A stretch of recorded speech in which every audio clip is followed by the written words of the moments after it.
that it has been disproved, it doesn't work when countries cheat. I wonder if you have any... Based on the trade policies currently in effect, we project, and that includes the pause, we project that global merchandise trade volumes will decline by 0.2% in 2025, nearly 3 percentage points below the level we would have expected without recent trade policy shifts.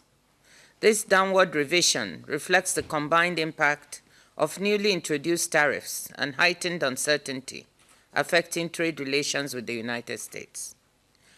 However, there are downside risks. A reinstatement of reciprocal tariffs would shave 0.6 percentage points off this forecast, lowering the projected growth rate to minus 0.8%. This is almost the 1 percentage point contraction we mentioned a couple of weeks ago.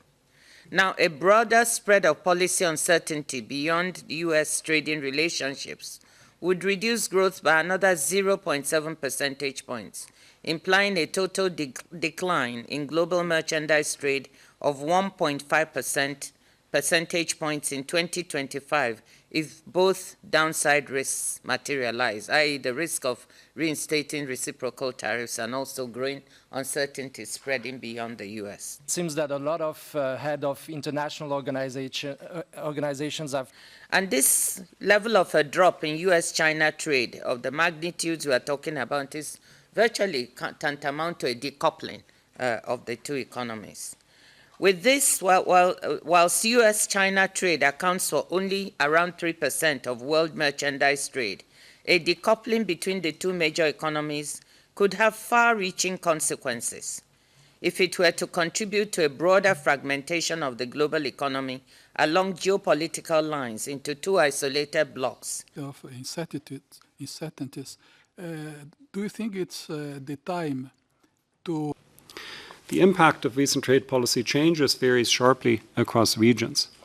According to our forecast, North America now subtracts 1.7 percentage points from our global merchandise trade growth in 2025, turning the overall figure negative. Asia and Europe continue to contribute positively, but less than in the baseline, with Asia's contribution more than halved to 0.6 percentage points.